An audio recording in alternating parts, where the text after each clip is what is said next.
بعد از قضیه طوفان اقصی بود انگار. خب انگار گویا میگم همه اینا رو ما بعد شهادت فهمیدیم، گویا برنامه درجه دادن به ایشون بوده، ترفیع بوده، چی بوده. ایشون خیلی نامه حزینی دارن، حالا شاید بعدها منتشر بشه که من اگر نتونستم مثلا اشکی رو از چشم فلسطینیا پاک کنم، اگر نتونستم خدمتی کنم، خیلی چیزا، اگر نتونستم فلان کار، خیلی نتونستم زیاد داره، ولی حداقل کارم اینه، میتونم به این درجه رو پس بدم. خودشون مقصر میدونستن.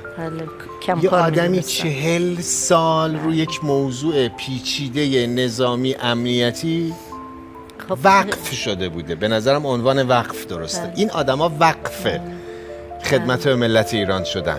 شما همیشه با موضوع شهادت پدرتون مواجه بودید؟ خیلی وقت. آره من خیلی شبا فکر میکردم بهش و گریه میکردم از این که مثلا بعد هم گفتم نه فکر نکن اتفاق میافته. مثلا بعد که ایشون بعد از 3 ماه از لبنان اومدن، نه نمیدونستم هم که اومدن و مثلا قرار ما قم بودیم خونه مادر شوهرم، اینا اومده بودن با مامانم، اومده بودن یه دفعه اونجا، ما بیرون بودیم، اومدم دیدمش، من بغلش کردم و به شدت گریه میکردم، ایشون هم همینجوری اشکاش میریخت.